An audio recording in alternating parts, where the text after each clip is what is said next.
الحمد للہ الذی خلق السماوات والارض وجعل الظلمات والنور له الحمد كله اوله وآخره ظاهره وباطنه لا الہ الا اللہ الہ الاولین والآخرین لا الہ الا هو الرحمن الرحیم۔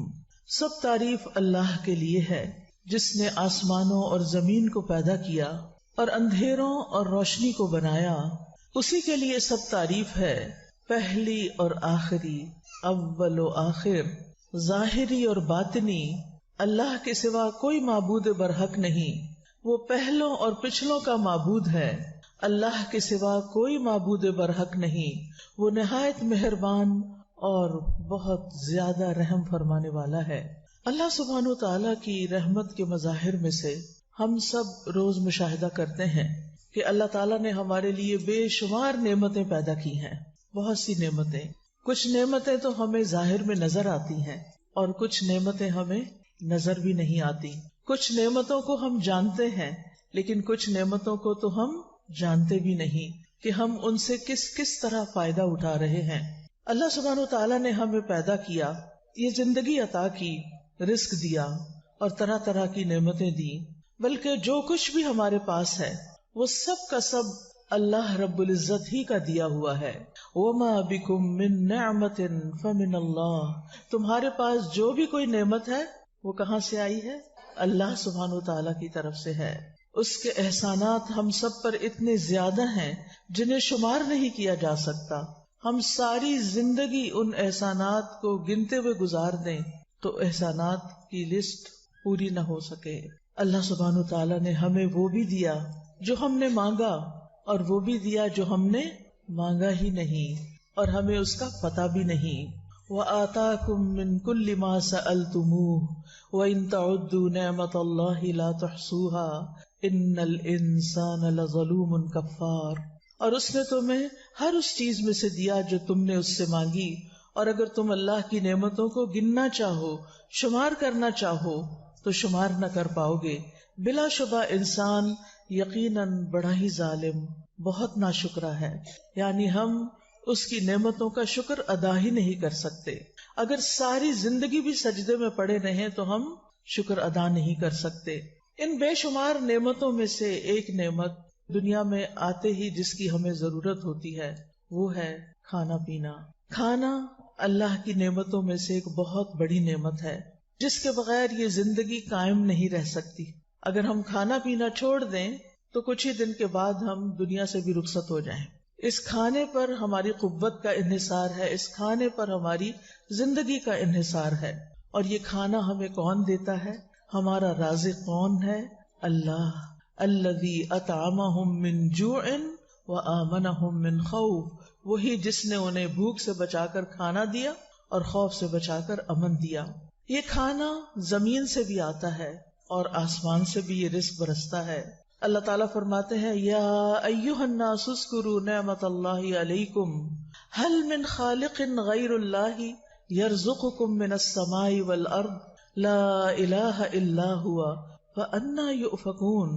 لوگوں، اپنے اوپر اللہ کے احسان کو یاد رکھو۔ کیا اللہ کے سوا کوئی اور خالق ہے جو تمہیں آسمانوں اور زمین سے رزق دے؟ سوچئے، کیا کسی اور کے اختیار میں یہ ہے کہ تمہیں آسمانوں اور زمین سے رزق عطا کرے؟ یاد رکھو، اس کے سوا کوئی الہ نہیں۔ پھر تم کہاں سے دھوکہ کھا جاتے ہو؟ یعنی جب سارے احسان اسی کے ہیں، تمہاری روزی اس کے ہاتھ میں ہے، تو پھر عبادت بھی اسی کی کرو، شکر بھی اسی کا ادا کرو۔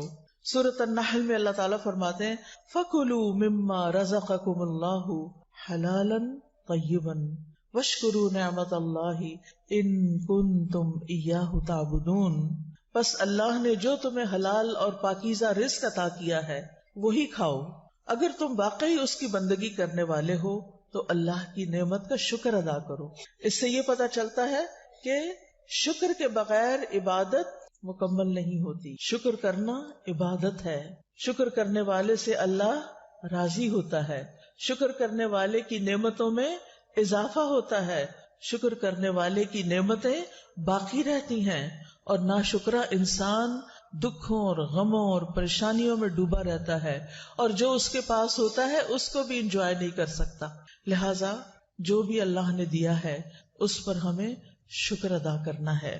اور پھر آپ دیکھیے کہ جو کچھ ہم کھاتے اور پیتے ہیں اس کو صرف کھا ہی نہ لیا کریں، بلکہ ان چیزوں پر غور بھی کیا کریں کہ یہ کیسے پیدا ہوئی، یہ کیسے بنی، یہ کس نے بنائی، یہ کس نے بھیجی، اور یہ میرے لیے. جب میں ابھی پیدا بھی نہیں ہوئی تھی، جب ابھی یہ زمین آسمان بھی نہیں بنے تھے، اس وقت میری تقدیر میں یہ لکھا گیا تھا کہ میں اس جگہ بیٹھ کر یہ کھانا کھاؤں گی اور یہ پانی پیوں گی. اللہ نے اس وقت سے پلاننگ کی ہوئی ہے، تدبیر کی ہوئی ہے. اللہ ہمارا رب ہے، اور رب کون ہوتا ہے؟ خالق، مالک اور مدبر. یس، جس نے پیدا کیا، جو ہمارا مالک ہے، اور جس نے ہمارے لیے تدبیر کی کہ میرا بندہ کہاں پیدا ہوگا، کیا کھائے گا، کتنے سال جیے گا، اس کو کس کس چیز کی ضرورت ہے، اور اس نے وہ سب کچھ مہیا کیا. اور پھر ہمیں کہا کہ کوشش کر کے اسے حاصل کر لو. اللہ نے وہ تمہارے لیے پیدا کیا ہوا ہے، تمہیں پیدا کیا تو تمہارا رزق بھی پیدا کیا ہوا ہے. اب تم پر ہے کہ تم کتنی کوشش کرتے ہو. اللہ تعالیٰ کھانے پینے کی چیزوں پر غور کرنے کے لیے حکم دیتے ہیں سورۃ عبسہ میں، فَلْيَنظُرِ الْإِنسَانُ إِلَىٰ طَعَامِهِ أَنَّا صَبَبْنَا الْمَاءَ صَبًّا ثُمَّ شَقَقْنَا الْأَرْضَ شَقًّا فَأَنبَتْنَا فِيهَا حَبًّا وَعِنَبًا وَقَضْبًا وَزَيْتُونًا وَنَخْلًا وَحَدَائِقَ غُلْبًا وَفَاكِهَةً وَأَبًّا مَتَاعًا لَكُمْ وَلِأَنْعَامِكُمْ. تو اللہ سبحانہ وتعالیٰ کیا فرماتے ہیں کہ انسان کو چاہیے کہ وہ اپنے کھانے کی طرف دیکھے. ہم ہی نے اوپر سے پانی برسایا، پھر عجیب طرح سے زمین کو پھاڑا تو اس میں سے ہم نے اناج اگایا، اور انگور اور ترکاریاں اور زیتون اور کھجور اور گھنے باغات اور پھل اور چارہ. یہ سب کچھ تمہارے اور تمہارے مویشیوں کے لیے زندگی کا سامان ہے. یہ سب کچھ اللہ نے کیوں بنایا ہے؟ تاکہ تمہاری زندگی باقی رہے اور تمہارے جانوروں کی بھی زندگی. کیونکہ کچھ خوراک تو ہم براہ راست زمین سے حاصل کر لیتے ہیں، لیکن کچھ خوراک زمین کی ہمارے جانور کھاتے ہیں، پھر ہم ان کا دودھ پیتے ہیں، ان کا گوشت کھاتے ہیں، ان کے انڈے کھاتے ہیں. یعنی انڈائریکٹلی وہ خوراک ہمارے پاس آ جاتی. وہ جو کچھ کھاتے ہیں، آپ سوچئے گائے بھینس جو کچھ کھاتی ہے اس میں سے اس کو اپنے جینے کے لیے تو تھوڑا ہی چاہیے ہوتا ہے، باقی وہ کس کو دیتی ہے؟ ہمیں دیتی ہے. کتنا ہمیں اللہ کا شکر ادا کرنا چاہیے کہ جس نے ہماری گائے بنائی، اور وہ گائے چارہ کھاتی ہے ہماری خاطر، اور پھر ہمیں دودھ پلاتی ہے. یہ اللہ تعالیٰ کا کتنا بڑا احسان ہے. دودھ اگر زمین سے نکلتا تو اس کو صاف کرنا کتنا مشکل ہوتا، اور اگر بارش کی شکل میں آسمان سے برستا تو ہمارے گھر بار سب پہ دودھ برس رہا ہوتا. تو اللہ سبحانہ تعالیٰ نے ہمارے لیے کتنے بہترین انتظام کیے. پھر آپ دیکھیے زمین کی طرف کہ اس پر طرح طرح کے درخت اگے ہوئے ہیں. وَهُوَ الَّذِي أَنشَأَ جَنَّاتٍ مَّعْرُوشَاتٍ وَغَيْرَ مَعْرُوشَاتٍ وَالنَّخْلَ وَالزَّرْعَ مُخْتَلِفًا أُكُلُهُ وَالزَّيْتُونَ وَالرُّمَّانَ مُتَشَابِهًا وَغَيْرَ مُتَشَابِهٍ كُلُوا مِن ثَمَرِهِ إِذَا أَثْمَرَ وَآتُوا حَقَّهُ يَوْمَ حَصَادِهِ وَلَا تُسْرِفُوا إِنَّهُ لَا يُحِبُّ الْمُسْرِفِينَ. وہی تو ہے جس نے دونوں طرح کے باغات پیدا کیے. ایک وہ جن کی بیلیں چھپروں پہ چڑھائی جاتی ہیں، وہ بھی کس کے لیے ہیں؟ کس کے لیے ہیں؟ ہمارے لیے. دوسرے وہ درخت جو خود اپنے تنے پہ کھڑے ہوتے ہیں، یعنی کچھ تو اپنے تنے پہ کھڑے نہیں ہو سکتے، سہارا لے کے اوپر جاتے ہیں اور پھر ہمارے لیے پھل پیدا کرتے ہیں.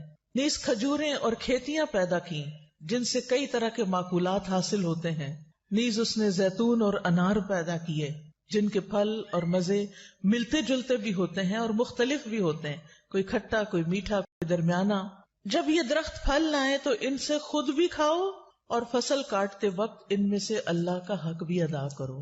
یعنی سارا خود ہی نہ کھا جاؤ، بلکہ ان کو بھی دو جو محروم ہیں، ان کو بھی دو جو سوالی ہیں، جو ضرورت مند ہیں. کیونکہ انسان کے کھانے میں، انسان کے رزق میں اوروں کا بھی حصہ ہے. اور بے جا خرچ نہ کرو، کیونکہ اللہ اسراف کرنے والوں کو پسند نہیں کرتا. پھر اسی طرح سورۃ النحل میں اور کھیتیوں اور سبزیوں وغیرہ کا بھی ذکر کیا گیا. وَمِن ثَمَرَاتِ النَّخِيلِ وَالْأَعْنَابِ تَتَّخِذُونَ مِنْهُ سَكَرًا وَرِزْقًا حَسَنًا إِنَّ فِي ذَلِكَ لَآيَةً لِقَوْمٍ يَعْقِلُونَ. نیز کھجور اور انگور کے پھلوں سے ہم تمہیں ایک مشروب پلاتے ہیں جسے تم نشہ آور بھی بنا لیتے ہو اور عمدہ رزق بھی. یعنی لوگ کھجور سے اور انگور وغیرہ سے ڈرنک بھی بنا سکتے ہیں، کھجور سے ملک شیک بنا سکتے ہیں، خود کھجور سے نبیذ بنتا ہے، اور اسی طرح انگور سے بھی جوس بنتا ہے، کھانے کے کام بھی آتا ہے. لیکن بہت سے لوگ اللہ کی اس نعمت کو صحیح طرح استعمال کرنے کی بجائے اس سے شراب بنا کے پیتے ہیں. وہ فطرت سے ہٹے ہوئے ہیں، وہ اپنے آپ کو نقصان دیتے ہیں، نشہ آور چیز بنا لیتے ہیں. اور نشہ ہمارے دین میں حرام ہے. سب کو پتا ہے؟ کس کس کو پتا ہے کہ نشہ حرام ہے؟ ہاں الحمدللہ پیچھے تک سب کو پتا ہے. لیکن افسوس یہ کہ آج ہمارے ینگسٹرز بے دریغ نشہ استعمال کر رہے ہیں. کالجز کے اندر، یونیورسٹیز کے اندر، حتیٰ کہ ہائی اسکولز کے اندر بچے نشہ کرنا شروع ہو گئے. نشہ حرام ہے. اللہ نے ہمیں عقل دی ہے اور عقل ہی انسان کی خوبصورتی کا باعث ہے. یعنی جو بے عقل انسان ہوتا ہے اس کی طرف کوئی توجہ نہیں کرتا، اس کی کوئی بات نہیں سنتا. تو عقل جو ہے اس کو استعمال کر کے ہی ہمیں جینے کا ڈھنگ آتا ہے، اسے استعمال کر کے ہی ہم دین کا علم حاصل کرتے ہیں. اسی عقل کے ذریعے ہم اللہ تعالیٰ کو بھی پہچانتے ہیں. اور اگر یہ عقل ہی ماری جائے تو پھر ہم کس کام کے رہے؟ ہم نے اپنے آپ کو خود ہی نقصان پہنچایا. تو اس لیے بہت ضروری ہے کہ کوئی چیز اس عقل کو خراب کرنے والی نہ ہو. پھر اسی طرح اللہ تعالیٰ نے خالص دودھ ہمیں پلایا. وَإِنَّ لَكُمْ فِي الْأَنْعَامِ لَعِبْرَةً نُسْقِيكُم مِّمَّا فِي بُطُونِهِ مِن بَيْنِ فَرْثٍ وَدَمٍ لَبَنًا خَالِصًا سَائِغًا لِلشَّارِبِينَ. اور بلا شبہ تمہارے لیے چوپایوں میں بڑی عبرت ہے. ہم ان چیزوں میں سے جو ان کے پیٹوں میں ہیں، گوبر اور خون کے درمیان سے تمہیں خالص دودھ پلاتے ہیں. دیکھو کہاں سے آتا ہے یہ دودھ، جو پینے والوں کے لیے حلق سے آسانی سے اتر جانے والا ہے. یعنی دودھ پینے میں کسی کو مشکل پیش نہیں آتی. چھوٹے چھوٹے بچے بھی دودھ آرام سے پی جاتے ہیں، ان کے حلق سے آسانی سے اتر جاتا ہے. یہاں پر اللہ تعالیٰ لبن کے ساتھ ایک لفظ استعمال فرما رہے ہیں، لبناً خالصاً. لیکن انسان نے اپنے اوپر کیا ظلم کیا؟ پانی ملا دیا، اور بعض اوقات کچھ اور چیزیں بھی ملا دی، کچھ اور پاؤڈر بھی ملا دیے ان کو گاڑھا کر کے بیچنے کے لیے دھوکہ دے کر. کیا ایسی آمدنی حلال ہوگی؟ نہیں. اس لیے آپ کے گھر میں آپ کے بھائیوں، آپ کے والد اگر کوئی بھی دودھ سے متعلق کام کرتا ہے تو اس کو ضرور یہ بات بتائیے کہ ملاوٹ کرنا، دھوکہ دینا اللہ تعالیٰ کے حکم کی نافرمانی ہے. اور اس طریقے سے اگر ہم پیسے کماتے ہیں تو وہ حرام ہے.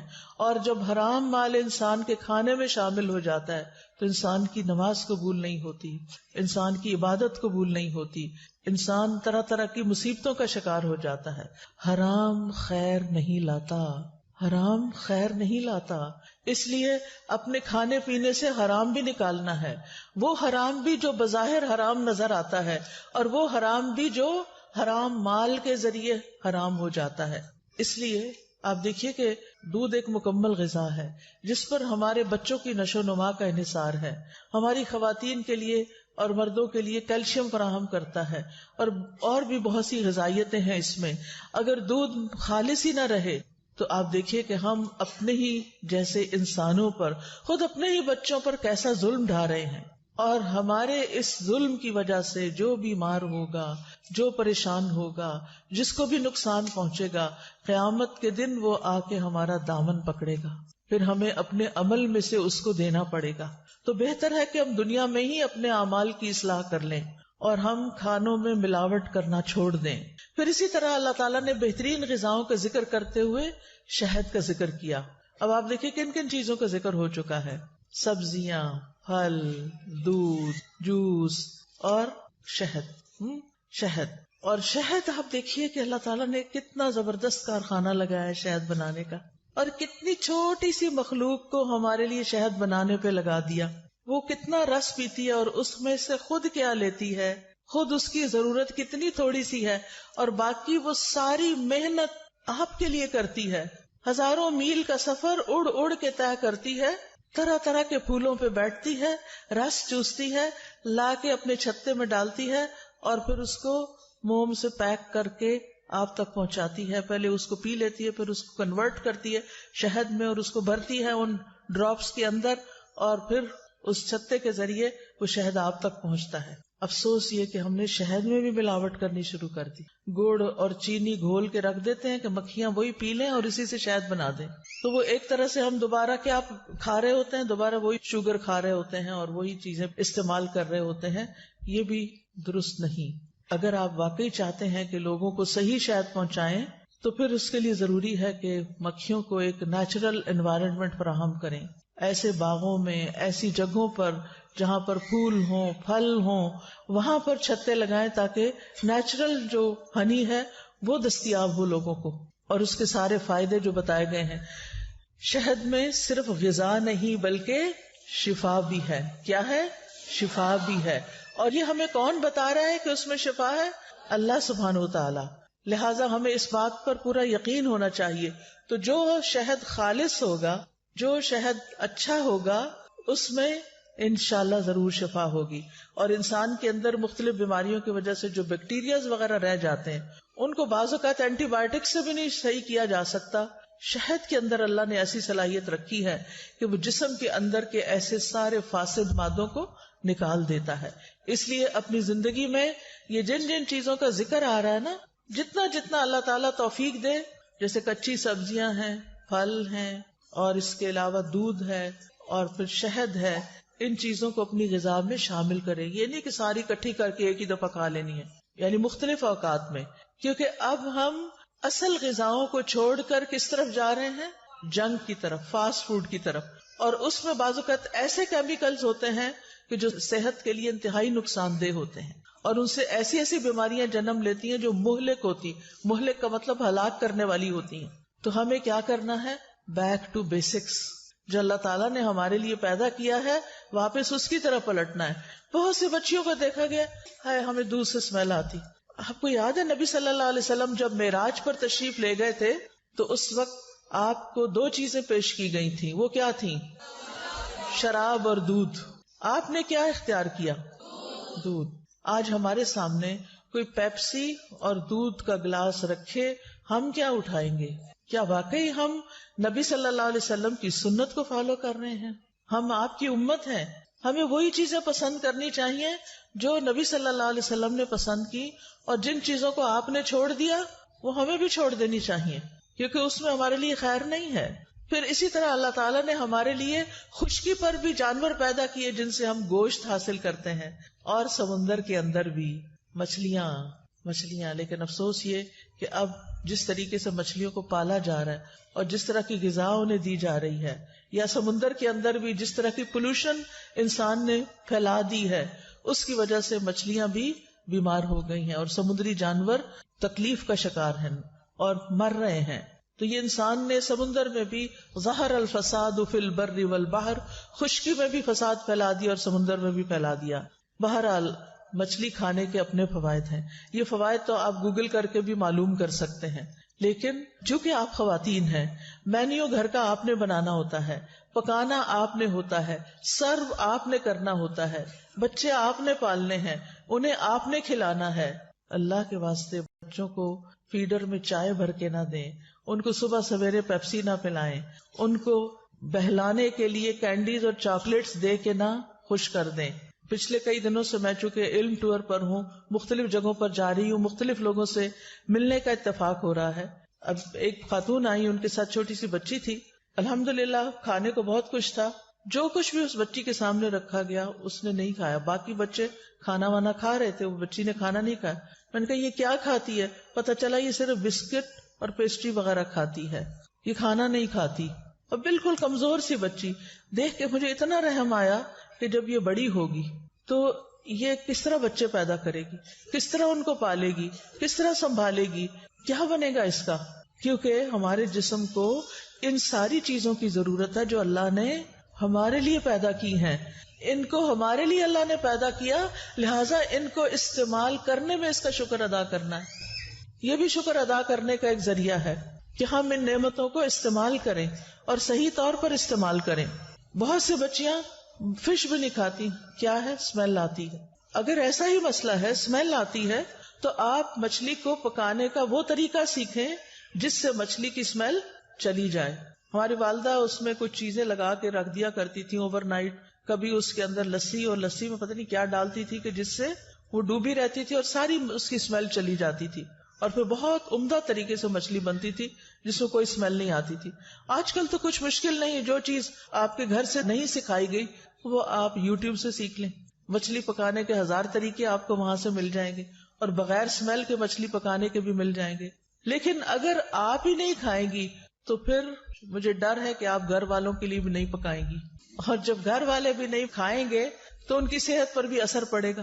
لہذا ساری بچیوں کو، ساری خواتین کو صحیح طور پر کھانے کا انتخاب، مینیو بنانے کا طریقہ، اس کو صحیح طور پر پکانے کا طریقہ آنا چاہیے. بچوں کو صرف چپس دے کے اسکول نہ بھیجیں، ان کے لنچ باکس میں گاجر کاٹ کے ڈالیں، ان کے لنچ باکس میں تھوڑے سے انگور ڈال دیں، 1-2 کھجور ڈال دیں، ان کو نیچرل چیزوں کے لنچ باکس دیں. ہم کیا کرتے ہیں، بازار سے بریڈ منگا لیتے ہیں جو میدے کی بنی ہوئی ہوتی ہے، اور اس کے اندر کیا لگا دیتے ہیں، جیم جو چینی سے بھرا ہوا ہوتا ہے، اور پھر ہم ان کو پکڑا دیتے ہیں یہ ہے تمہارا لنچ. وہ بچہ جو دن بھر محنت کر رہا ہے، سر کھپا رہا ہے، بول بول کے ہلکان ہو رہا ہے، آپ کو پتہ نہیں اسکولوں میں کتنا کچھ کہلواتے ہیں، چکھواتے ہیں، اور پھر وہ بچے بول بول کے تھک جاتے ہیں. کیونکہ میں یہ تجربے سے کہہ رہی ہوں، جو اسلام آباد میں جس ایریا میں رہتی ہوں ساتھ ہی اسکول ہے، اس میں جب بریک کے وقت اتنا شور ہوتا ہے، چھٹی کے وقت اتنا شور ہوتا ہے، جب ان کی وہ معلوم نہیں کیا ایکٹیویٹی کوئی چل رہی ہوتی ہے، اس میں بچے اتنا شور کر ہر بات کا جواب چیخ چلا کے دے رہے ہوتے ہیں. حالانکہ ضروری نہیں ہوتا کہ چیخ کے بولا جائے، لیکن پھر بھی شاید ان کی انرجی کنزیوم کرنے کے لیے کہ یہ تھوڑے سے پھر تھک کے گھر جائیں تو سو جائیں.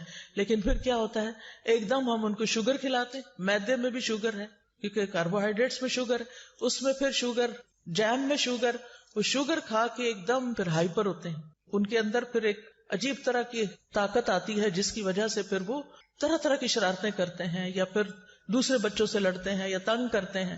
پھر ہم کہتے ہیں یہ بڑے بدتمیز ہیں، پھر ان کو 2-4 لگا کے چپ کرا کے بٹھا دیتے ہیں. یہ تو نہیں تربیت ہوتی نا. غلطی کس کی ہے کہ وہ اس وقت اتنے ہائپر ہوئے ہیں. پھر یا ان کو ڈبوں کے جوس پکڑا دیتے ہیں اور بڑے خوش ہوتے ہیں اللہ نے ہمیں بہت دیا، ہم اپنے بچوں کو ڈبوں کے جوس دے سکتے. اللہ نے آپ کو اس ملک میں پیدا کیا جہاں سبحان اللہ ہر طرح کا پھل، ہر طرح کی نعمتیں، ہر طرح کی سبزیاں موجود ہیں، تازی چیزیں موجود ہیں، لیکن آہستہ آہستہ ہم ان چیزوں کو چھوڑ کر ہر چیز ریڈی میڈ چاہتے ہیں تاکہ ہمیں تکلیف نہ کرنی پڑے. اور کون صبح صبح گاجر چھیلے اور کاٹے اور ان کے ڈبے میں ڈالے، ان کو ہی سکھا دیں، وہ خود ہی کاٹ لیا کریں. کیونکہ کچھ مائیں بڑی عقل مند ہوتی، وہ بچپن میں بچوں کو، اور میں یہ خود مشاہدہ دیکھ کر آئی ہوں. میری بھانجی ہے اور اس کا چھوٹا سا بچہ، میں اس سے ملاقات کرنے کے لیے 2-2.5 سال کا بچہ، تو ہم لوگ بیٹھے ہوئے تھے، کہوہ بنا کر لائی، اور اس بچے نے، اتنے چھوٹے بچے نے، ایک کپ میں سے چائے کا چمچ بھرا، دوسرے میں ڈالا، دوسرے، جیسے وہ اسکول میں ایکٹیویٹی کرتے ہیں، وہ الہدا کے بچوں کا جو سیکشن ہے اس میں آتا ہے، تو وہ ان کو سکھاتے ہیں کہ چیزیں پور کیسے کرتے ہیں، چیز اٹھاتے کیسے ہیں، چیز رکھتے کیسے ہیں. وہ ماشاءاللہ اتنی موٹر سکلز اتنی زیادہ بہترین ہو جاتی ہیں کہ بچے چھوٹی عمر میں ہی خود کھانا سیکھ جاتے ہیں، خود اٹھانا سیکھ جاتے ہیں، کاٹنا سیکھ جاتے ہیں، جوڑنا توڑنا سیکھ جاتے ہیں، ترتیب سے رکھنا سیکھ جاتے ہیں. یہ ساری چیزیں بچپن میں آپ بچوں کو گھر میں بھی سکھا سکتی ہیں. ضروری نہیں کہ اس کے لیے آپ ان کو الہدا کی مونٹیسری میں ہی بھیجیں. آپ کا ہر گھر خود ایک مونٹیسری ہونا چاہیے، ایک تربیت گاہ ہونا چاہیے، لیکن اس کے لیے تو پھر ماں کو خود پہلے سیکھنا ہوگا نا. ہم بچیوں کو اتنا کچھ پڑھا دیتے ہیں لیکن ان کو ماں بننا نہیں سکھاتے، ان کو گھر داری نہیں سکھاتے. اس سے اچھی تو ہماری نانی دادی وغیرہ تھی کہ جنہوں نے ہماری ماؤں کو، اور پھر ہماری ماؤں نے ہمیں اسٹرکٹ طریقے سے سختی کے ساتھ پالا، اور کچھ چیزوں کے اوپر بہت ہی ڈسپلن کیا کہ یہ تو کرنی ہی پڑے گی، یہ تو کرنی، سلائی بھی آنی چاہیے، بٹن لگانا آنا چاہیے، کاج بنانا آنا چاہیے. اب یہ چیزیں بھی نہیں ہیں. اچھا بٹن ٹوٹ گیا، اٹھا دو، دے دو یہ کسی کو کپڑا. یہ سلائی ادھڑ گئی، اب ہمارے گھر میں تو مشین بھی نہیں ہوتی ہے تو چلانی نہیں آتی، دھاگا ہی نہیں ڈالنا آتا. یعنی اگر کسی بچی کو کہنا مشین میں دھاگا ڈالو تو اس کو دھاگا نہیں اب ڈالنا آئے گا، کیونکہ یہ چیزیں، یہ فن، یہ سکلز ناپید ہو گئی. اب کیا اس کی جگہ آ گیا موبائل، اب وہ خوب چلانا آ گیا، اور مشین کون چلائے بیٹھ کے. اب تو یہ صرف ایک فن رہ گیا. تو اب اس کا نتیجہ کیا ہوتا ہے کہ اب ہمیں ہر سیزن میں نئے کپڑے چاہیے، کیونکہ پہلے کیا ہے، پھٹ گئے، پھٹے نہیں ادھڑے ہیں، ادھڑنے اور پھٹنے کا بھی ہمیں فرق نہیں پتا چلتا. اب وہ نکالے جاتے ہیں، پھر کہتے ہیں کیا کریں تنخواہ پوری نہیں ہوتی. کیسے پوری ہو جب آپ کے خرچ کرنے کا انداز یہ ہے؟ تو پھر یہاں تو لاکھوں بھی آئے تو پورے نہیں پڑیں گے. تو اللہ سبحانہ وتعالی مسرفین کو پسند نہیں کرتا، فضول خرچ لوگوں کو پسند نہیں کرتا. تو ہمارے پاس ملینز بھی ہوں، ہم بلینئر بھی ہوں، تب بھی ہمیں اچھے طریقے سے سلیقے سے خرچ کرنا چاہیے، چیزوں کو ضائع نہیں کرنا چاہیے، کیونکہ اللہ تعالیٰ کو ایسے لوگ پسند نہیں ہیں. اللہ تعالیٰ نے یہ سارے ریسورسز ہمیں اس لیے نہیں دیے کہ ہم ان کو ایسے تیسے استعمال کر کے ضائع کر کے پھینک دیں. ان نعمتوں کا شکر ادا کریں، اور شکر ادا کرنے کے لیے سب سے پہلے یہ سوچیں یہ اللہ نے مجھے دی ہیں، میرے رب نے پیدا کی ہیں، میرے رب نے میرے لیے یہ بھیجی ہیں. جیسے حضرت ابراہیم علیہ السلام کیا کہتے تھے، والذی یطعمنی ویسقینی، وہی ہے جو مجھے کھلاتا اور پلاتا ہے. کبھی ہم نے بھی کہا وہی ہے جو مجھے کھلاتا اور پلاتا ہے. کسی دن کھانے کی میز پہ بیٹھ کے ضرور کہیں وہی ہے جو مجھے کھلاتا اور پلاتا ہے. ہمارے اندر یہ یقین ہونا چاہیے کہ جو کھانا ہم کھا رہے ہیں، جو پانی ہم پیتے ہیں، جو چیز ہمیں ملتی ہے، وہ دراصل اللہ سبحانہ تعالیٰ ہی کی طرف سے ہوتی ہے، وہی عطا کرتا ہے. لہٰذا ہم اسی کے شکر گزار بنے. رب کا شکر ادا کر بھائی جس نے ہماری گائے بنائی. پھر آپ دیکھیں کہ شکر کیسے ادا ہوتا ہے اور شکر کیوں کرنا چاہیے. ایک تو پہلے میں نے بتایا کہ شکر کرنے سے اللہ سبحانہ وتعالیٰ نعمتیں بڑھا دیتے ہیں، باقی رکھتے ہیں اور زیادہ دیتے ہیں. اور اس کے علاوہ شکر ادا کرنے سے اللہ بندے سے راضی ہو جاتا ہے. حدیث میں آتا ہے اللہ تعالیٰ اس بندے سے راضی ہو جاتا ہے جو ایک لقمہ بھی کھائے تو اس پر اللہ کا شکر ادا کرے، یا جو مشروب کا ایک گھونٹ بھی پیے تو اس پر اللہ کا شکر ادا کرے. یعنی اللہ سبحانہ تعالیٰ کا شکر کس بات پر ادا کرنا ہے، کب ادا کرنا ہے؟ ایک گھونٹ پانی یا دودھ یا شربت کچھ بھی پی کے. یعنی آپ دیکھیں کہ اگر ایک گھونٹ پانی انسان نے پیا تو کتنی دیر لگتی ہے الحمدللہ کہنے میں؟ کتنی دیر لگی؟ سیکنڈ کی بات ہے. اگر سیکنڈ میں رب راضی ہو سکتا ہے تو پھر اور کیا چاہیے. اللہ تعالیٰ اس بندے سے راضی ہو جاتا ہے جو ایک لقمہ کھاتا ہے اور الحمدللہ کہتا ہے. دعا کرے اللہ تعالیٰ ہمیں توفیق دے کہ ہر گھونٹ کے بعد اور ہر لقمے کے بعد ہمارے دل سے الحمدللہ نکلے، کیونکہ اس سے نعمتوں میں اضافہ ہوگا، کبھی کمی نہیں ہوگی. پھر اسی طرح آپ دیکھیں شکر گزار کو بلند مقام ملتا ہے. ابو ہریرہ رضی اللہ عنہ روایت کرتے ہیں آپ صلی اللہ علیہ وسلم نے فرمایا کھانے والا شکر گزار صبر کرنے والے روزہ دار کے برابر ہے. مثلاً آپ دو لوگ ہیں، ایک نے روزہ رکھا ہوا ہے، اجر مل رہا ہے اس کو، آپ کھا رہے ہیں، آپ کھا کے کہتے ہیں الحمدللہ اللہ تیرا شکر، دونوں برابر ہو گئے. روزے والا اور شکر گزار ایک جیسے ثواب پانے والے ہو گئے. یہ شکر کو معمولی چیز نہیں، لیکن یہ کرنا مشکل ہے، بہت کم لوگ شکر ادا کر پاتے ہیں. اللہ تعالیٰ فرماتے ہیں وَقَلِيلًا مَا تَشْكُرُونَ، کتنا کم تم شکر ادا کرتے، اور یہ واقعی کم ادا کرتے ہیں. اللہ ہمیں شکر گزار بندوں میں شامل کر لے. اور ہر نماز کے بعد یہ دعا مانگا کرے رب اعنی علی ذکرک وشکرک وحسن عبادتک. اللہ ہمیں شکر گزار بندہ بنا. اور شکر ادا کرنے کے لیے ہم صرف زبان سے شکر ادا نہیں کریں، ہم عبادت بھی خوبصورت کریں، کیونکہ عبادت بھی دراصل شکر ادا کرنے کا ایک طریقہ ہے. قیامت کے دن بندے کا سب سے پہلے حساب یہ ہوگا، اس سے کہا جائے گا کیا میں نے تیرے جسم کو تیرے لیے درست نہیں کیا تھا؟ کیا میں نے تجھے ٹھنڈے پانی سے سیراب نہیں کیا تھا؟ یعنی پینے کو دیا تھا نا، پھر پی کے تم نے کیا کیا؟ یعنی شکر ادا کیا یا نہیں. اور اسی طرح معمولی نعمتوں کا بھی سوال ہوگا. ثم لتسألن یومئذ عن النعیم، پھر تم سے اس دن نعمتوں کے بارے میں ضرور سوال ہوگا. اگر ہم شکر ادا کرتے رہے تو ہمارے لیے نجات ہوگی، اور اگر شکر ادا نہیں کیا تو پوچھ ہوگی کہ کیوں نہیں کیا. اب کھانے پر شکر ادا کرنے کے طریقے کیا ہیں؟ نمبر 1، کھانے کا انتخاب، سلیکشن حلال اور طیب. پہلا کام کیا کرنا ہے آپ نے؟ حلال اور طیب. اللہ تعالیٰ فرماتے ہیں یا ایھا الناس کلوا مما فی الارض حلالا طیبا ولا تتبعوا خطوات الشیطان انہ لکم عدو مبین. اے لوگو، ان چیزوں میں سے جو زمین میں ہیں حلال اور پاکیزہ کھاؤ اور شیطان کے قدموں کی پیروی نہ کرو. شیطان کیا چاہتا ہے کہ انسان کو کھانے کے راستے سے بہکائے اور اس کو حلال نہ کھانے دے. اور بعض اوقات ہم حلال کا اہتمام کر لیتے ہیں لیکن طیب کا اہتمام نہیں کرتے. لہذا اللہ سبحانہ تعالیٰ کا یہ حکم ہے ساری انسانیت کو پھر تمام رسولوں کو اور اہل ایمان کو طیب کھانے کا حکم دیا گیا. رسول اللہ صلی اللہ علیہ وسلم نے فرمایا بے شک اللہ پاک ہے اور پاک ہی قبول کرتا ہے، اور بے شک اللہ نے مومنوں کو بھی وہی حکم دیا ہے جو اس نے رسولوں کو دیا.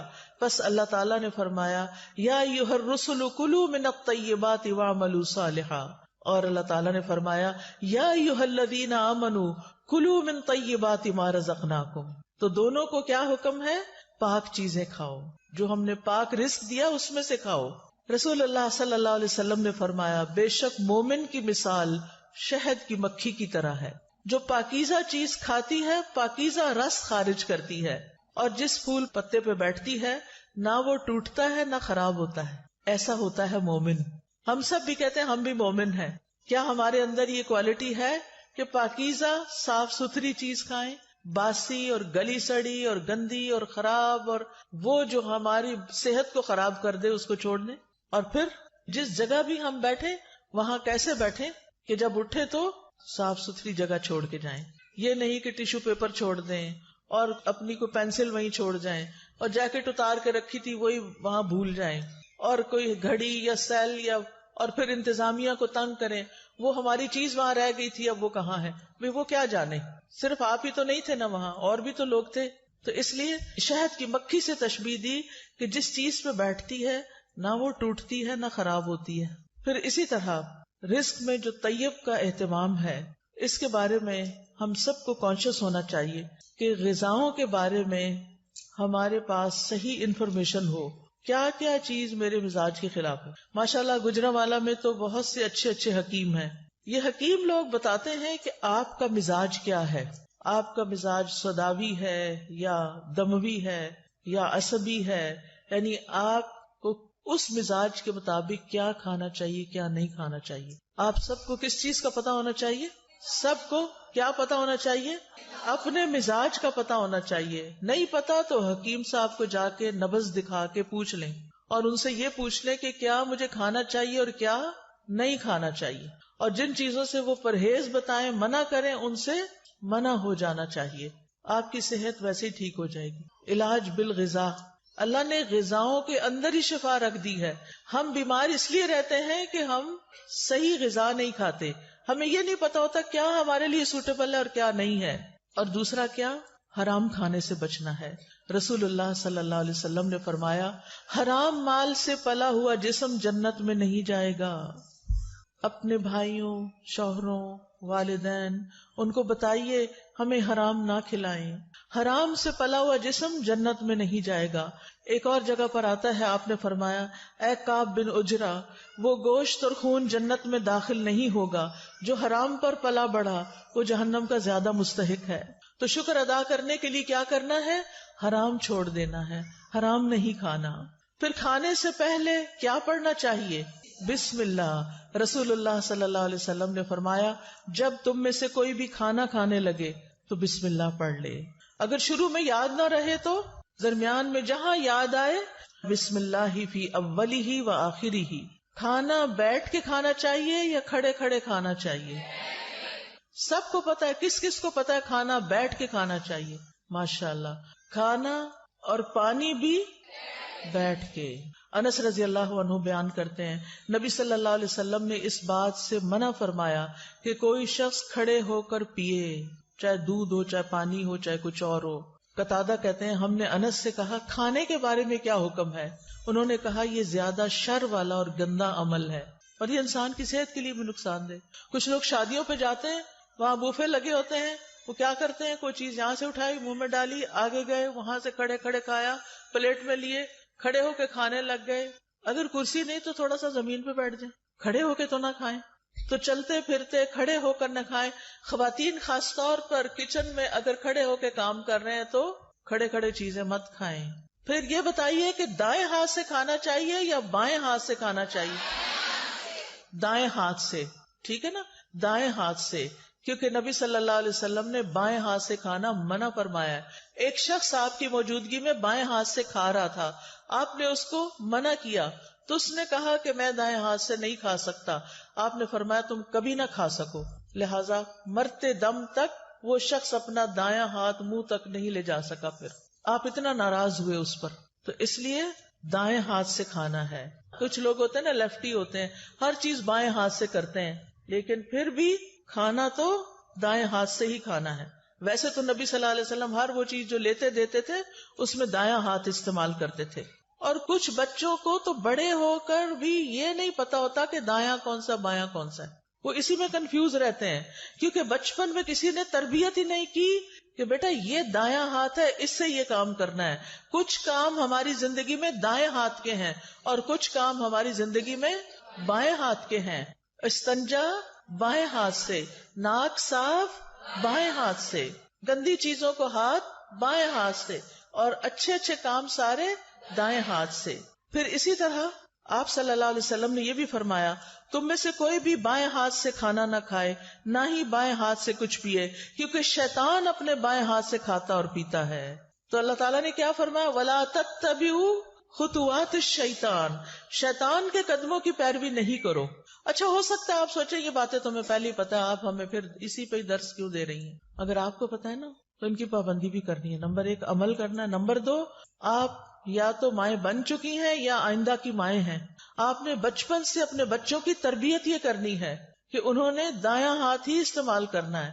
کھڑے ہو کے نہیں کھانا, بسم اللہ پڑھ کے کھانا ہے, اپنے سامنے سے کھانا ہے.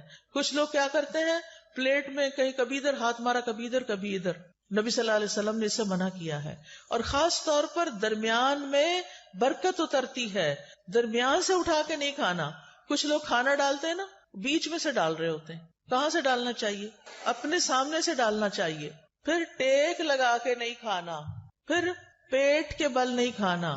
آج کل کیا ہو رہا ہے, لوگ لیپ ٹاپ کھول لیتے ہیں, الٹے لیٹ جاتے ہیں, سامنے لیپ ٹاپ ہوتا ہے, ساتھ کوئی کھانے پینے کے سنیکس ہوتے ہیں, کوئی چپس رکھے ہوتے ہیں, کوئی کچھ اور چیزیں رکھی ہوتی ہیں, ساتھ ساتھ کام کر رہے تھے اور ساتھ ساتھ الٹے لیٹ کے کھاتے ہیں.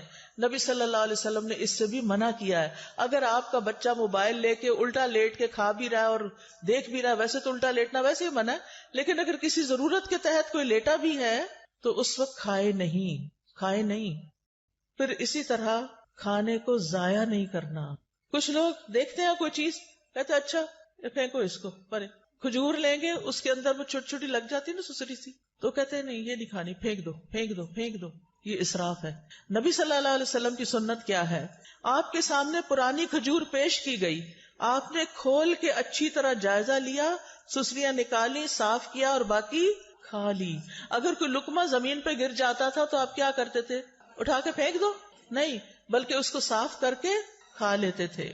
نبی صلی اللہ علیہ وسلم نے فرمایا, شیطان تم میں سے ہر ایک آدمی کے پاس اس کے ہر کام کے وقت موجود رہتا ہے, یہاں تک کہ کھانے کے وقت بھی. لہٰذا جب تم میں سے کسی کا لقمہ گر جائے تو چاہیے کہ اس کو کھا لے صاف کر کے, اور اسے شیطان کے لیے نہ چھوڑے. کھانے کے بعد برتن کو کیا کرنا چاہیے, صاف کرنا چاہیے. ہم پہلے بے سوچے سمجھے برتن بھر لیتے ہیں, خاص طور پہ شادیوں میں. توجہ سے سنیے یہ بات, بڑی سخت تکلیف ہوتی ہے جب لوگ شادیوں پہ جاتے ہیں اور پلیٹوں کے اندر چھوٹے چھوٹے ٹیلے بنا لیتے ہیں کھانا ڈال ڈال کے, اور پھر 2-4 لقمے کھاتے ہیں, کوئی چھوٹے بچے کو ساتھ کھلایا, اور باقی ساری کی ساری پلیٹ واپس. اس کا حساب کون دے گا؟ پہلے تھوڑا ڈال کے چکھ لیں کہ آپ کے حساب سے نمک پورا ہے یا نہیں, اور اگر پہلی دفعہ میں آپ کو ٹھیک لگتا ہے تو بس پھر دوبارہ اتنا ڈالیں جتنا آپ کو بھوک ہے کھانا ہے.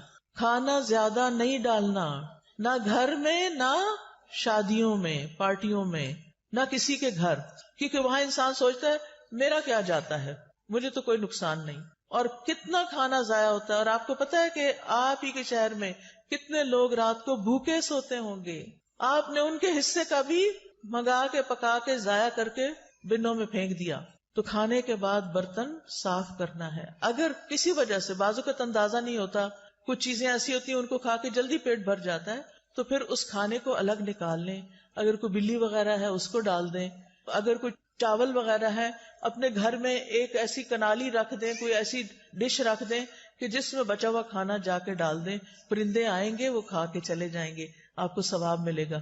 میں تو جب روٹی خود بناتی تھی تو پیڑے کا آٹا ہوتا ہے نا, وہ اگر ہاتھوں کو لگ جاتا تھا تو میں اس کے لیے الگ برتن رکھتی تھی, اور صبح سے رات تک جتنی بھی اس کے اندر ہاتھ سے اترا ہوا آٹا جمع ہوتا تھا وہ شام تک چھوٹی چھوٹی سوئیاں بن جاتا تھا سوکھ کے، پھر میں اس کو چڑیا کو ڈال آتی تھی، کیونکہ ذرے کا بھی وزن ہوگا نا قیامت کے دن، کے نہیں ذرے کا وزن ہے نا. فَمَن يَعْمَلْ مِثْقَالَ ذَرَّةٍ خَيْرًا يَرَهُ وَمَن يَعْمَلْ مِثْقَالَ ذَرَّةٍ شَرًّا يَرَهُ. شر کیا ہے؟ ضائع کرنا. خیر کیا ہے؟ کسی کے فائدے میں لے آنا. اور مجھے امید ہے کہ آپ پرندوں وغیرہ کے لیے پانی بھی رکھتے ہوں گے. آج کل آپ دیکھیں بارشیں نہیں ہو رہی، سخت گرمی میں بھی پانی ڈالیں، لیکن سردی میں بھی پانی رکھیں. کبھی راستے میں دیکھتی ہوں نا پرندوں وغیرہ کو، میں سوچتی کہیں پانی نظر نہیں آ رہا، پتہ نہیں کہاں سے پیتے ہیں بےچارے، ان کو بھی پیاس لگتی ہوگی. تو آج کل بھی کچھ نہ کچھ پانی، یعنی برتن بنا چھوڑے گھر میں. اگر آپ کو چھوٹا سا بھی گھر ہے، کھڑکی کے باہر بھی چھوٹی سی جگہ ہے، تو وہاں ایک چھوٹی سی کوئی چیز لگا دیں، لیکن اپنے ساتھ دوسروں کا بھی خیال رکھیں. پھر اسی طرح صحت کو فائدہ دینے والی غذا کھائیں اور وہ چیزیں چھوڑ دیں جو صحت کو نقصان دیتی ہیں.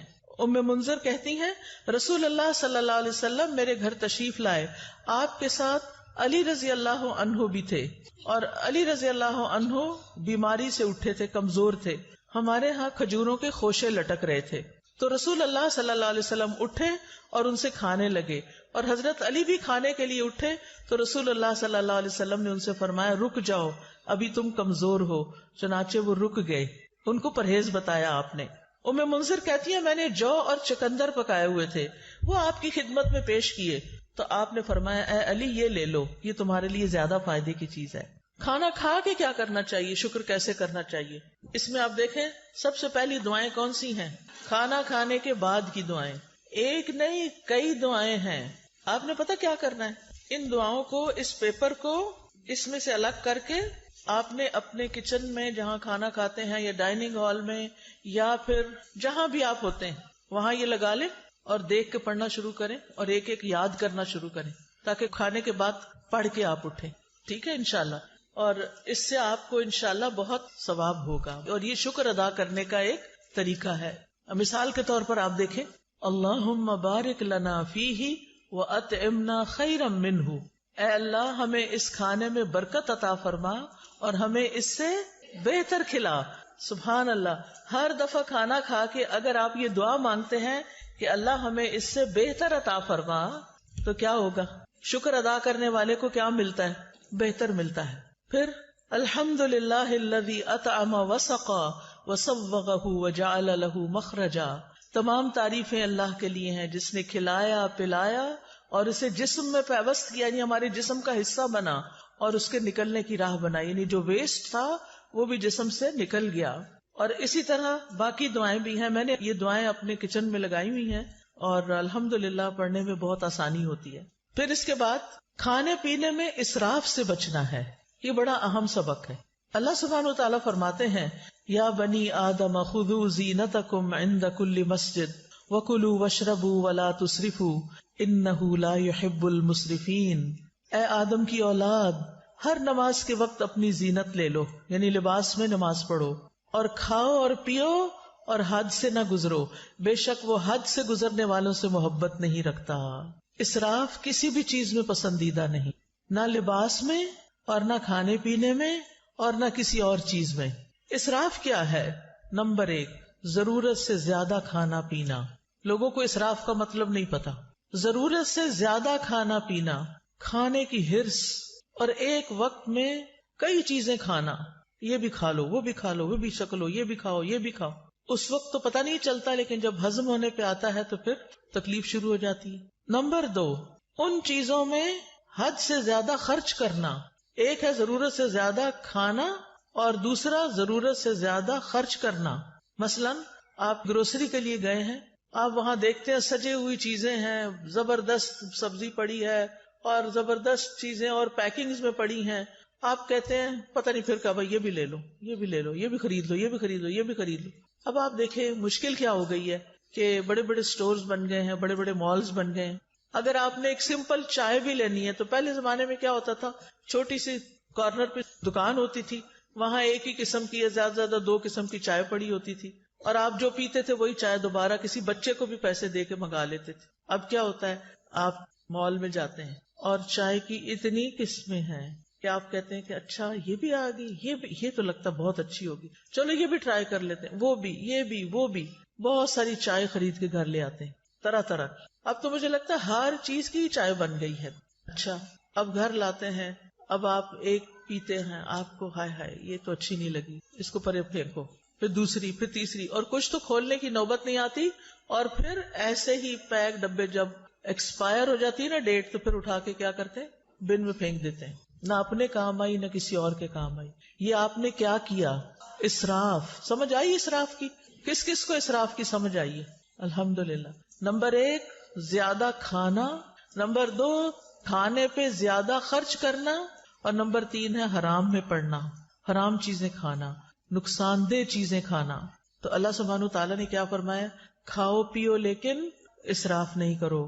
نبی صلی اللہ علیہ وسلم نے فرمایا کھاؤ اور پیو، پہنو اور صدقہ کرو، لیکن اسراف نہ کرو، نہ تکبر کرو. ابن عباس کہتے ہیں جو تمہارا جی چاہے کھاؤ، جو تمہارا جی چاہے پہنو، مگر 2 باتوں سے ضرور بچو، اسراف اور تکبر. تکبر کیوں؟ کیونکہ عام طور پر لوگ اپنا آپ دکھانے کے لیے، اپنے آپ کو بڑا ظاہر کرنے کے لیے قیمتی سے قیمتی، مہنگے سے مہنگے کپڑے پہنتے ہیں اور قیمتی سے قیمتی چیزیں خرید کے رکھ لیتے ہیں صرف دکھاوے کے لیے، استعمال کچھ بھی نہیں کرتے. تو پھر کیا کہا ابن عباس نے؟ یعنی اللہ کی نعمتیں کس لیے بنی ہیں، کس لیے اگائی ہیں اللہ نے، کس لیے پیدا کی؟ ہمارے لیے. کلو مما رزقناکم، یعنی جو ہم نے تمہارے لیے تمہیں رزق دیا اس میں سے کھاؤ، جو آپ کی حیثیت ہے، استطاعت ہے، وقت ہے، کھاؤ، لیکن کیا نہ کرو، اسراف نہ کرو. اور پہننا بھی جو تمہیں پسند ہے. اللہ تعالیٰ نے جو طریقے بتائے ہیں پہننے کے، ننگے نہیں ہونا، چست کپڑے نہیں پہننے، سی تھرو کپڑے نہیں پہننے، اور اسراف نہیں کرنا، یعنی اپنی لمٹس دیکھ کے خرچ کرنا ہے. اگر آپ کے والد کی تنخواہ ہی 1 لاکھ ہے مثلاً، اور آپ اپنی شادی کا جوڑا بھی 1 لاکھ کا بنوا رہی ہیں، تو کیا یہ جائز ہوگا؟ یہ کیا ہوگا؟ اسراف ہوگا. اور جب ایسا نہیں ہوتا کہ وہ گھر میں افورڈ نہیں کر سکتے، تو وہ بےچارے کیا کرتے ہیں، پھر قرض اٹھاتے ہیں یا کسی سے صدقہ مانگتے ہیں کہ میری بیٹی کی شادی ہے، مجھے مدد دو. اور بیٹی صاحبہ ایک دفعہ وہ جوڑا پہننے کے بعد دوبارہ کبھی نہیں پہنتی، اور سنبھال کے رکھتی ہیں، کسی اور کو بھی نہیں دیتی. کیا اس جوڑے کا حساب ہوگا؟ کیا اس کے بارے میں پوچھ ہوگی؟ اور تکبر کیا ہے کہ ایسا کپڑا پہنوں جو کسی نے نہ پہنا ہو، تاکہ میں سب سے بڑی، الگ، زیادہ خوبصورت نظر آؤں. اور پھر جب آپ دیکھتے ہیں کہ آپ کے کپڑے سب سے اچھے، تو پھر آپ اپنے آپ کو کیا سمجھنے لگتے ہیں؟ ہم بڑے عقل مند ہیں، ہم جیسا کوئی نہیں. یہ چیز بھی اللہ تعالیٰ کو پسند نہیں. نبی صلی اللہ علیہ وسلم جب اپنے صحابہ میں بیٹھے ہوتے تھے تو کوئی پہچان نہیں سکتا تھا جو باہر سے آتا تھا. آپ ایسے ڈریسز نہیں پہنتے تھے کہ جس سے آپ بہت دوسروں کے مقابلے میں نمایاں ہوں. اس آیت کے بارے میں طبیب کہتے ہیں کہ اس میں پوری طب شامل ہو گئی، یعنی کھانا پینا ہے لیکن اسراف نہیں کرنا تو آپ بیمار ہی نہیں ہوں گے. پھر اسی طرح یہ کہ کھانا پینا زندگی کا مقصد نہ ہو، اعتدال کے ساتھ بقدر ضرورت کھایا جائے. نبی صلی اللہ علیہ وسلم نے بدترین امتیوں کی کچھ خصوصیات بتائی ہیں. ہم سب اپنے بارے میں غور کریں کہ کہیں وہ ہم تو نہیں. بدترین امتی کون ہے؟ رسول اللہ صلی اللہ علیہ وسلم نے فرمایا ان قریب میری امت میں ایسے لوگ ہوں گے جو طرح طرح کے کھانے اور رنگ برنگے مشروب طلب کریں گے. طلب کا کیا مطلب ہوتا ہے؟ آرڈر کرنا. طرح طرح کے کھانے اور رنگ برنگے مشروب طلب کریں گے. مثلاً آپ گئے ہیں کسی ریسٹورینٹ میں، آپ اٹھاتے ہیں مینیو، سارے اٹھا کے بیٹھ جاتے ہیں. پھر ہر کوئی کیا کہتا ہے، مجھے یہ کھانا ہے، مجھے یہ کھانا ہے، اس کو یہ کھانا ہے، اس کو یہ کھانا. کافی ٹائم تو پہلے سلیکشن میں لگتا ہے، پھر آپ آرڈر کرتے ہیں، پھر گھنٹہ بھر کے بعد وہ کھانا آتا ہے. اور رنگ رنگ کا، اچھا یہ بھی منگا لیتے، یہ بھی منگا لیتے، یہ بھی منگا، یہ بھی ہو جائے، یہ بھی ہو جائے. اور ڈرنک میں پیپسی بھی ہو جائے، فانٹا بھی ہو جائے، فلاں بھی ہو جائے، فلاں بھی، جوس بھی ہو جائے. یہ ہے طلب کرنا. اور فرمایا طرح طرح کے کپڑے پہنیں گے، گفتگو میں بے احتیاطی کریں گے، یعنی بولتے وقت نہیں سوچیں گے کہ کسی بڑے سے بات کر رہے ہیں یا چھوٹے سے کر رہے ہیں، سچ بول رہے ہیں یا جھوٹ بول رہے ہیں. اور طرح طرح کی سواریوں پہ سوار ہوں گے. جن کے پاس ذرا زیادہ دولت آ جاتی ہے، پھر ان کو کیا شوق لگ جاتا ہے، ضرورت ہو یا نہ ہو، یہ گاڑی کا ماڈل بھی ہو، یہ بھی ہو، یہ بھی ہو، یہ بھی ہو. فرمایا وہ میری امت کے بدترین لوگ ہوں گے. آپ کے پاس اللہ کا دیا وہ بہت کچھ ہے، کھائیں، منع نہیں ہے، لیکن اسراف نہیں کرنا. ایک وقت میں بہت طرح کے کھانے نہیں کھانے، ایک وقت میں بہت قسم کے مشروب نہیں پینے. کہ ہمارا معدہ ہے یا کیا ہے، وہ بیچارہ کیا کرے گا. کتنی چیزیں ایٹ اے ٹائم ڈائجسٹ کر سکتا ہے. نبی صلی اللہ علیہ وسلم نے فرمایا مجھے تمہارے متعلق گمراہ کن خواہشات میں سب سے زیادہ اندیشہ ان خواہشات کا ہے جن کا تعلق پیٹ اور شرمگاہ سے ہے. یعنی کھانے کے معاملے میں بے احتیاطی اور پھر دوسری طرف زنا عام ہو جائے گا.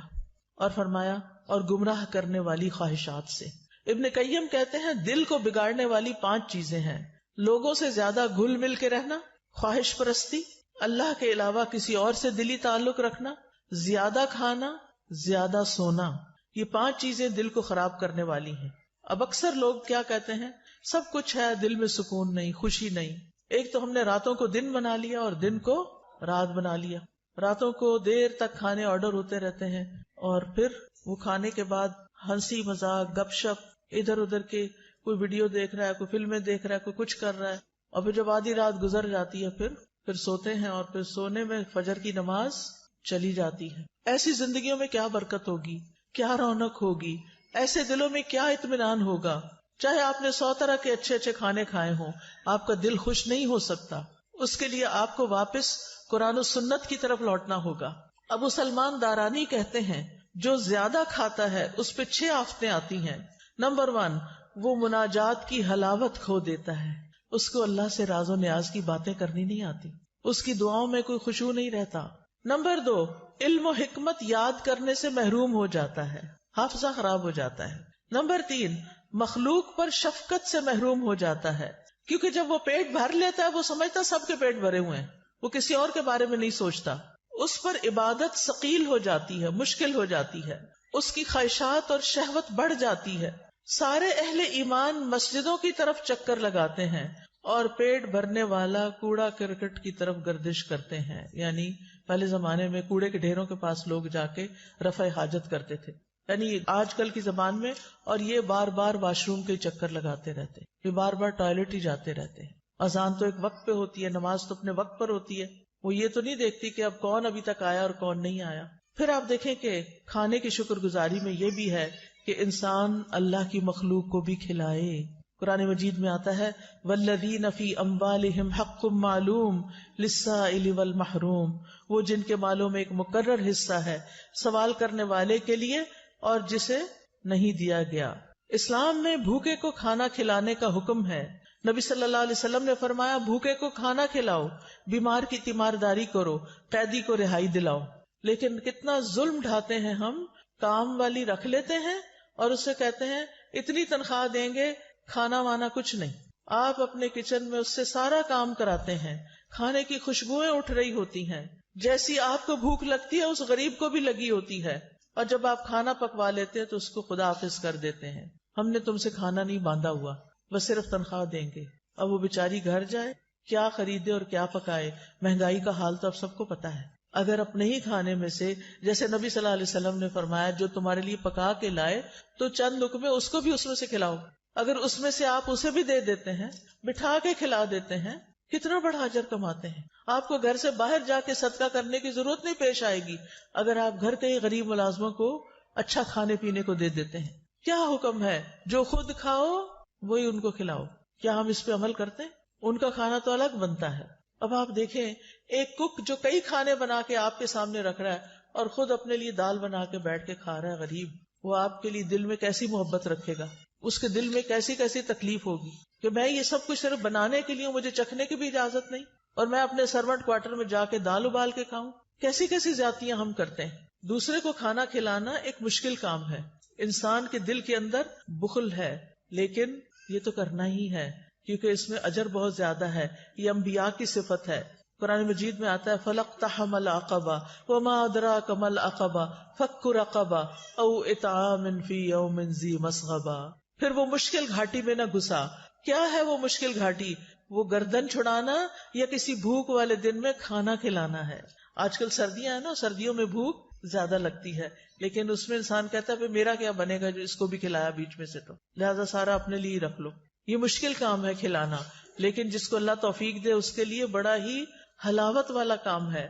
اس کو کھلا کے زیادہ مزہ آتا ہے. جب حضرت ابراہیم کے پاس فرشتے آئے تو انہوں نے کیا کیا؟ یہ نہیں پوچھا کہاں سے آئے ہو، اجنبی لوگ، لیکن چلے گئے اور کھانا لے کر آئے. نبی صلی اللہ علیہ وسلم نے عورتوں کو بھی نصیحت کی، مسلمان عورتوں تم میں کوئی اپنی ہمسائی کے گھر بکری کے ایک پائے کا کھر بھیجنے کو بھی حقیر نہ سمجھے. یعنی کھانا بنا کے یا بنانے سے پہلے اپنے ہمسایوں میں بھی تقسیم کیا کرو، کچھ نہ کچھ ان کو بھی بھیجا کرو، اس سے محبت بڑھتی ہے. جہنم میں جانے والے لوگوں کی جو خصوصیت سورۃ الحاقہ میں بتائی گئی وہ کیا ہے؟ انہ کان لا یؤمن باللہ العظیم ولا یحض علی طعام المسکین، کہ وہ اللہ بڑے عظمت والے پر ایمان نہیں رکھتا تھا اور نہ مسکین کو کھانا کھلانے کی ترغیب دیتا تھا. یعنی صرف خود کھلانا بھی کافی نہیں، اوروں کو بھی ترغیب دلانی ہے کہ وہ بھی کھلایا کرے. نبی صلی اللہ علیہ وسلم نے کیا حکم دیا تھا اپنے صحابہ کو کہ کھانے میں کیا کریں؟ پانی زیادہ ڈال لیں، شوربہ بنا لیں اور ہمسایوں کو یاد رکھیں.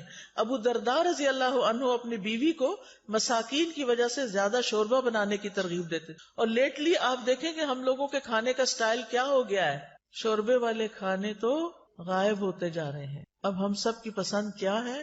فرائیڈ یا روسٹ یا بنا ہوا کھانا، بس جو میدے پہ ہضم کرنا بھی بڑا مشکل ہے. نہ ہم نے خود اپنے لیے فائدے کا کام کیا اور نہ دوسروں کو فائدہ پہنچایا. وہ کہتے تھے ہم نے ایمان لا کے آدھی زنجیر اتار پھینکی ہے، یعنی جہنم میں جانے والی، کیونکہ اس میں آتا نا کہ وہ کہا جائے گا کہ اس کو جہنم میں جکڑو زنجیروں میں. کیا ہم باقی بھی نہ اتار دیں، یعنی کھانا کھلا کے؟ پھر اسی طرح آپ دیکھیں بہت سے سلف صالحین اپنی افطاری کے کھانے میں دوسروں کو ساتھ کھلاتے تھے. عبداللہ بن عمر، داؤد تائی، مالک بن دینار اور احمد بن حنبل انہی لوگوں میں سے تھے. ابن عمر یتیموں اور مسکینوں کے ساتھ بیٹھ کے افطار کرتے. اگر انہیں یہ علم ہو جاتا کہ انہوں نے مساکین اور یتیموں کو نہیں کھلایا تو وہ افطاری کے وقت کھانا نہیں پھر کھاتے تھے کہ مسکینوں کو کیوں نہیں کھلایا. اور بعض ایسے بھی تھے جیسے حسن بصری اور عبداللہ بن مبارک کہ خود بھوکے بھی رہ لیتے لیکن دوسروں کو کھلاتے، کیونکہ یہ اللہ تعالیٰ کو بڑا ہی محبوب اور پسند ہے کہ انسان دوسروں کو کھلائے. نبی صلی اللہ علیہ وسلم نے فرمایا وہ لوگ اللہ تعالیٰ کو زیادہ پیارے ہیں جو لوگوں کے لیے زیادہ فائدے مند ہیں.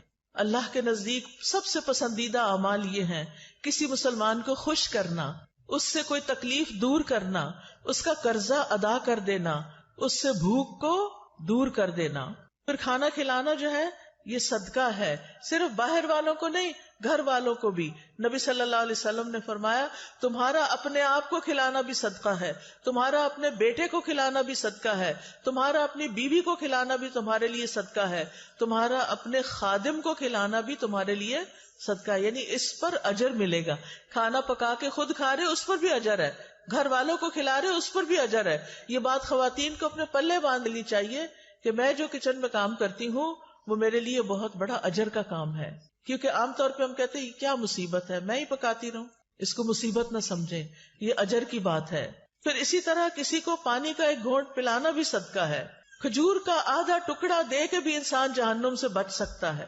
پھر اسی طرح خاص طور پر یتیموں اور مسکینوں کو کھلانا. نبی صلی اللہ علیہ وسلم نے فرمایا جو شخص مسلمان ماں باپ کے کسی یتیم بچے کو اپنے کھانے اور پینے میں اس وقت تک شامل رکھتا ہے جب تک وہ اس کی مدد سے مستغنی نہیں ہو جاتا، یعنی خود کمانے نہیں لگ جاتا، تو اس کے لیے یقینی طور پر جنت واجب ہو جاتی ہے. یعنی جو اپنے کھانے میں یتیموں اور مسکینوں کو شامل کر لیتا ہے، یعنی یتیموں کو خاص طور پر کہ جن کا کوئی کمانے والا نہیں، اس کی بیوہ ماں کو آزاد کر دیتا ہے کمانے کی فکر سے، تو ایسے شخص کے لیے جنت واجب. پھر آپ دیکھیں کہ آپ ایک لقمہ بھی جو کسی کو کھلاتے ہیں نا وہ ایسے پڑا نہیں رہتا. حدیث میں آتا ہے کہ اللہ سبحانہ و تعالیٰ تم میں سے ہر ایک کی کھجور اور لقمے کو اس طرح بڑھاتا ہے جیسے تم میں سے کوئی آدمی اپنے گھوڑے کے بچھیرے کو پالتا ہے، یہاں تک کہ ایک لقمہ احد پہاڑ جتنا ہو جائے گا. یعنی قیامت کے دن اتنا بڑا اس کا اجر آپ کے سامنے آئے گا. پھر اسی طرح رسول اللہ صلی اللہ علیہ وسلم نے فرمایا قیامت کے دن ہر شخص اپنے صدقے کے سائے میں ہوگا یہاں تک کہ لوگوں کے درمیان فیصلہ ہو جائے. یزید کہتے ہیں ابو الخیر کوئی دن ایسا نہیں جانے دیتے تھے جس میں کوئی چیز خواہ میٹھی روٹی یا پیاز یا اس طرح کی کوئی چیز صدقہ نہ کریں. جب گھر سے نکلتے تھے کچھ نہ کچھ کھانا لے کے نکلتے اور کسی نہ کسی کو کھلا دیتے تھے.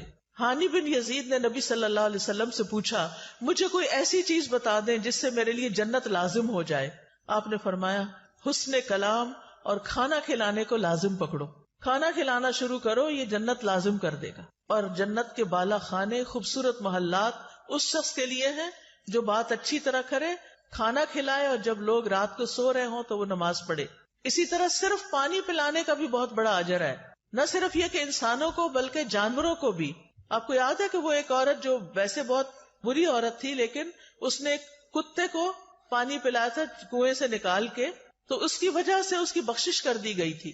پھر اسی طرح آپ دیکھیے کہ کوئی شخص اگر کسی کو ہدیے میں چاندی یا سونا دے یا مشکیزہ دے یا کسی کو دودھ پلا دے تو یہ ایسا ہے جیسے غلام کو آزاد کر دے. اب سونا چاندی دینا تو بڑا مشکل ہو گیا ہے کیونکہ بڑا ہی مہنگا ہو گیا ہے، لیکن دودھ پلایا جا سکتا ہے غلام کو، اور دودھ پلانا ایسا ہے جیسے ایک غلام آزاد کرنا. آج کل غلام بھی نہیں ہے، اور خالص دودھ اگر کسی کو آپ پلاتے ہیں تو اور بڑا اجر ہے. تو ایسے معاملات میں دل کو کھلا کرنا ہے. ہم یا تو کچھ کسی کو کھلاتے نہیں یا بہت بڑی دعوت کرتے ہیں اور اس میں اسراف کرتے ہیں. اعتدال میں رہیے، جو میسر ہے جو خود کھاتے ہیں وہی کھلاتے رہیے، دوست کو، احباب کو، مہمان کو، رشتہ داروں کو، ہمسایوں کو، نوکروں کو، تو انشاءاللہ اس سے اجر ثابت ہو جائے گا. اب آخر میں ایک چھوٹا سا واقعہ سناؤں گی. ایک حدیث ہے صحیح مسلم میں، مقداد رضی اللہ عنہ کہتے ہیں کہ میں اور میرے دو ساتھی اس وقت جب سخت بھوک لگی تھی ہمیں، اور بھوک کی وجہ سے نہ ہم سن پا رہے تھے نہ ہم دیکھ پا رہے تھے، یعنی ایسے لگ رہا تھا کہ ہم نے سننے دیکھنے کی قوت ہی چلی گئی، اتنی کمزوری ہو گئی بھوک کی وجہ سے. ہم خود کو رسول اللہ صلی اللہ علیہ وسلم کے صحابہ پہ پیش کرتے رہے کہ ان کو بتائیں کہ ہمیں بھوک لگی ہے، لیکن کوئی ہمیں بطور مہمان قبول کرنے پہ تیار نہ ہو سکتا ان کے اپنے گھر میں کچھ نہ ہو. پھر ہم نبی صلی اللہ علیہ وسلم کی خدمت میں حاضر ہوئے، آپ ہمیں اپنے گھر لے گئے. وہاں 3 بکریاں تھیں. نبی صلی اللہ علیہ وسلم نے فرمایا تم لوگ مشترکہ طور پر ہم سب کے لیے ان کا دودھ نکالا کرو، یعنی تم بھی پیو ہم بھی پیئیں گے، سب مل کے نکالو. ہم ان کا دودھ نکالتے اور ہر شخص اپنا حصہ پی لیتا، اور نبی صلی اللہ علیہ وسلم کے حصے کا دودھ اٹھا کے رکھ دیتے کہ جب آپ تشریف لائیں گے تو آپ بھی پی لیں گے. آپ رات کے وقت تشریف لاتے، سلام کرتے، کسی سوئے ہوئے کو نہ جگاتے اور جاگنے والے کو سلام سنا دیتے، یعنی آہستہ سے سلام بول دیتے. پھر آپ مسجد میں تشریف لاتے، نماز پڑھتے، پھر واپس آ کر اپنے حصے کا دودھ پیتے. رات کو آپ دودھ پیتے تھے. آپ رات کو تشریف لاتے کس طرح کہ جو سوئے ہوئے ہیں ان کو جگاتے نہیں تھے. ہمارے ہاں تو کیا ہوتا ہے کہ بیوی بیچاری تھک ہار کے سوئی بھی ہو، اب مرد خود بھی آتا ہے لیٹ اور پھر ساتھ 2-4 مہمان بھی لے آتا ہے اور کہتا ہے کہ اٹھو اب ان کو کھلاؤ. یہ زیادتی والی بات ہے، ایسے نہیں کرنا چاہیے. اگر مہمانوں کو لانا ہے تو پہلے سے بتائیں، اور پھر ان کا انتظام ایسے ہو کہ کسی سونے والے کو جگایا نہ جائے. پھر کہتے ہیں کہ ایک رات میرے پاس شیطان آ گیا. اس وقت میں اپنے حصے کا دودھ پی چکا تھا. اس نے کہا محمد صلی اللہ علیہ وسلم انصار کے پاس جاتے ہیں، وہ ان کو ہدیے اور تحفے دیتے ہیں اور آپ ان کے ہاں سے لے لیتے ہیں، اور یہ جو تھوڑا سا دودھ پڑا ہے رسول اللہ صلی اللہ علیہ وسلم کو اس کی کوئی ضرورت نہیں، یعنی خود ہی پی جاؤ. بعض اوقات ایسا ہوتا ہے نا کہ ہمیں کہا جاتا ہے یہ تمہارا اور فلاں کا، ہم پی لیتے ہیں کھا لیتے ہیں، اور کہتے ہیں اچھا پتہ نہیں وہ آئے گی کہ نہیں، وہ بھی کھا لو. یہی معاملہ ہوا یہاں. کہتے ہیں میں دودھ کے پاس گیا، وہ بھی دودھ پی لیا جو کس کے لیے رکھا ہوا تھا؟ رسول اللہ صلی اللہ علیہ وسلم کے لیے. اور جب وہ دودھ میرے پیٹ کے اندر چلا گیا اور مجھے یہ یقین ہو گیا کہ اب یہ واپس میں نہیں نکال سکتا، تو شیطان نے مجھے پریشان کرنا شروع کر دیا. کہتا ہے افسوس تم پر، تم نے یہ کیا کیا. یہ ہے شیطان، پہلے اس عمل کو خوشنما بنا دیتا ہے، جب کر لیتے ہیں تو پھر پریشان کرتا ہے کہ تم نے ٹھیک نہیں کیا اور بے چینی لگا دیتا ہے. تم نے محمد صلی اللہ علیہ وسلم کا بھی حصہ پی لیا، اب وہ آئیں گے تو ان کو دودھ نہیں ملے گا اور ہر صورت تمہارے خلاف بد دعا کریں گے، پھر تم ہلاک ہو جاؤ گے، تمہاری دنیا آخرت برباد ہو جائے گی. اب یہ شیطان یہ دل میں وسوسے ڈال رہا ہے، کس کے؟ ان صحابی کے، مقداد کے. وہ کہتے ہیں میرے جسم پر ایک چھوٹی سی چادر تھی، میں اگر پیروں پر ڈالتا تو سر باہر نکل آتا، سر پہ ڈالتا تو پیر باہر نکل جاتے، اور کیفیت یہ ہو گئی کہ مجھے نیند نہیں آ رہی تھی کہ میں یہ کیا کر آیا ہوں. اور رہے میرے ساتھی تو وہ تو سو رہے تھے اپنا اپنا حصہ پی کے، انہوں نے تو وہ کام ہی نہیں کیا جو میں نے کر لیا تھا. کہتے ہیں پھر نبی صلی اللہ علیہ وسلم تشریف لائے اور آپ جس طرح سلام کرتے تھے اسی طرح سلام کیا. پھر آپ مسجد میں آئے، نماز پڑھی، پھر آپ دودھ کے پاس آئے، اس کا برتن کھولا تو اس میں کچھ بھی نہیں تھا، وہ تو پی لیا گیا تھا. آپ نے آسمان کی طرف سر اٹھایا تو میں نے دل میں کہا اب تو ضرور میرے خلاف بد دعا ہوگی اور میں ہلاک ہو جاؤں گا. شیطان ایسی بدگمانیاں بھی ڈالتا ہے، لیکن آپ نے دعا کی اللہم اطعمنی واسقی من سقانی، اللہ جو مجھے کھلائے اسے تو کھلا اور جو مجھے پلائے تو اسے پلا. اتنی خوبصورت دعا.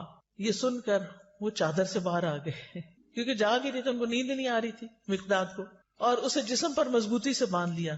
چھری لی اور بکریوں کی طرف چل پڑا کہ ان میں سے کون سب سے زیادہ فربا موٹی ہے، میں اس کو رسول اللہ صلی اللہ علیہ وسلم کے لیے ذبح کر دوں. میں نے دیکھا تو اس کے تھن دودھ سے بھرے ہوئے تھے، بلکہ سب بکریوں کے تھن دودھ سے بھرے ہوئے تھے۔ میں نے محمد صلی اللہ علیہ وسلم کے گھر والوں کے برتنوں میں سے وہ برتن لیا جس میں وہ دودھ دوتے تھے، پھر میں نے اس میں دودھ دوہا حتیٰ کہ برتن پہ جھاگ آ گیا، یعنی بہت زیادہ وہ جب دھاریں لگاتے ہیں نا تو جھاگ آتی ہے۔ پھر میں اسے لے کر حضور صلی اللہ علیہ وسلم کی خدمت میں آیا، آپ نے فرمایا تم لوگوں نے رات کو اپنا مشروب پی لیا تھا؟ میں نے عرض کی اللہ کے رسول آپ بھی پی لیجئے۔ آپ نے دودھ پی لیا، پھر مجھے دیا، میں نے کہا اللہ کے رسول آپ اور پیجئے، آپ نے پھر پی لیا اور برتن دوبارہ مجھے دیا۔ جب میں نے جان لیا کہ رسول اللہ صلی اللہ علیہ وسلم سیر ہو چکے ہیں اور میں نے آپ کی دعا کو پا لیا ہے، یعنی یہ دعا تو مجھے لگی کہ اللہم اتم من اطعمنی واسقِ من سقانی، تو میں ہنسنے لگ گیا، ہنستے ہنستے زمین پہ گر گیا۔ آپ نے فرمایا مقداد یہ ایک بری خصلت ہے، یہ کوئی اچھا اخلاق نہیں ہے کہ ہنستے ہنستے نیچے گرو، کئی لوگ ایسے کرتے ہیں تو ایسا نہیں کرنا چاہیے۔ میں نے کہا اللہ کے رسول میرے ساتھ تو یہ معاملہ ہوا تھا آج اور میں نے اس طرح کیا۔ آپ نے فرمایا یہ دودھ اس وقت جو تمہیں ملا اللہ کی رحمت کے سوا کچھ نہ تھا، تم نے مجھے اس وقت کیوں نہ بتا دیا، ہم اپنے ساتھیوں کو بھی جگا دیتے اور وہ بھی اس رحمت میں سے اپنا حصہ پا لیتے۔ میں نے کہا اس ذات کی قسم جس نے آپ کو حق کے ساتھ بھیجا ہے، جب یہ دودھ آپ نے پی لیا اور آپ کے ساتھ میں نے بھی پی لیا تو اب مجھے کوئی پرواہ نہیں کہ کس نے پیا اور کس نے نہیں پیا، بس میرا کنسرن یہی تھا۔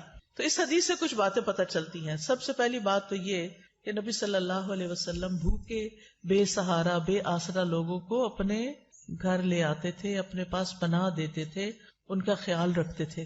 دوسری بات یہ کہ یہ حدیث نبوت کے دلائل میں سے ایک دلیل ہے۔ تیسری بات یہ کہ جب آپ دیر سے بھی رات کو آتے گھر تو سلام کیا کرتے تھے، جو جاگ رہا ہوتا سن لیتا اور جو سونے والا ہوتا وہ ڈسٹرب نہیں ہوتا تھا۔ اس سے پتہ چلتا ہے کہ آپ سونے والے کی نیند کا خیال رکھتے تھے اور ہمیں بھی رکھنا چاہیے۔ پھر اسی طرح شیطان دوسروں کے حصے کو خوشنما بنا کے دکھاتا ہے اور اس کو استعمال کرنے کی ترغیب دیتا ہے، اور شیطان مومن کو پریشان اور مایوس کرتا ہے۔ پھر نبی صلی اللہ علیہ وسلم کا عمدہ اخلاق بھی پتہ چلتا ہے کہ کس طرح آپ نے چشم پوشی کی، صبر سے کام لیا، اور کس طرح آپ نے دعا کی، اپنا حصہ نہیں ملا تو دعا کر لی۔